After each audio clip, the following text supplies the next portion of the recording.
তো হে বন্ধুরা, সব কেমন আছো? চলো আজকে যাব বক্স কম্পিটিশান দেখতে, আর তোমাদেরকেও দেখাবো। আমার এই ভিডিওটা দেখতে থাকো পুরো লাস্ট অবধি, তাহলে বুঝতে পারবে। আর যেহেতু আমি আমার জানেমনকে নিয়ে বার হলাম, তো আজকের দিনটা যে খারাপ যাবে এরকম ভাবতে পারিনি। গিয়ে দেখলাম বক্স পড়ে গিয়ে একজন মারা গিয়েছে, ও আহত হয়েছে, যার জন্য বন্ধ হয়ে গেল। দেখো পুরো ব্লগটা, তারাই বুঝতে পারবে না, আর কিছুই বুঝতে পারবে না। স্কিপ না করে দেখতে থাকো।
হ্যাঁ, আমরা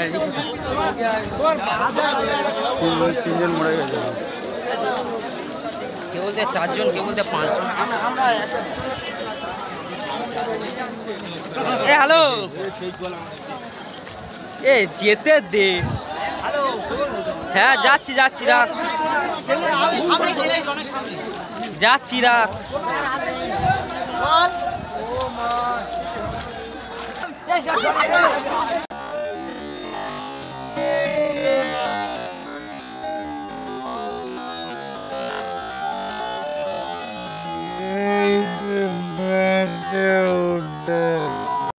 তো ভিডিওটা পুরোটা দেখলে যে একটি বক্স উল্টে গিয়েছে, যার জন্যে এখানে হচ্ছে বন্ধ হয়ে গেল বক্স কম্পিটিশানটা। আর যাই হোক, তোমরা যাকে দেখলে ওর হচ্ছে কোমর ছেড়ে গেছে শুনলাম, আর একজন নাকি মারা গেছে শুনেছি, মানে এটা সঠিক কিনা জানি না। তো আমরা তো তখন ছিলাম না, ওই ভিডিওটা অন্যজনের কাছ থেকে নেওয়া, যার জন্য বুঝতে পারিনি। আর ভ্যানে করে কী বেশ একটা নিয়ে গেল, তাও ঠিক লক্ষ্য করতে পারলাম না। তোমাদের সাথে ভিডিওটা শেয়ার করব বলে, তো এখানে শেষ করছি।